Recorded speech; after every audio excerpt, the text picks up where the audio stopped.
గుడికి వెళ్ళడానికి రెడీ అయ్యాను. అందరికీ టిఫిన్ చేయాలి కాబట్టి టిఫిన్ చేస్తున్నాను. టిఫిన్ చేసేస్తే వాళ్ళకు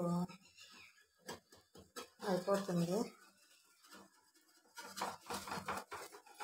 మనం ఎక్కడికి వెళ్ళాలి అనుకున్నా కానీ ఇంట్లో వాళ్ళకి ముందు అన్ని సౌకర్యాలు చూడాలి. వాళ్ళకి చేసిన తర్వాతనే మనం నెక్స్ట్ ఏ పనిని చేసుకోవాలి.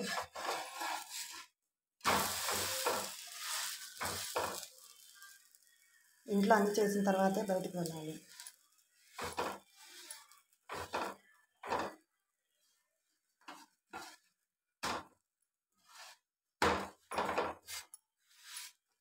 అన్నీ చకచకా చేసేస్తాను. అందరూ అంటుంటారు నేను చాలా ఫాస్ట్గా పనులు చేసేస్తానని. నాకు కూడా అదే అనిపిస్తుంది. త్వరగా పనులన్నీ అయిపోచేస్తాను.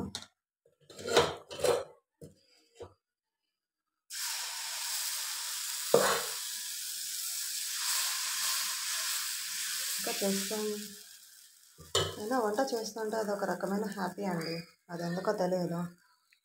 మన వంట చేస్తుంటే ఏదో సాధించినట్లు ఫీలింగ్ వస్తూ ఉంటుంది. చాలామందికి వంట చేయాలంటే చిరాకు. నాకేంటో చాలా ఈజీగా అయిపోతుంది.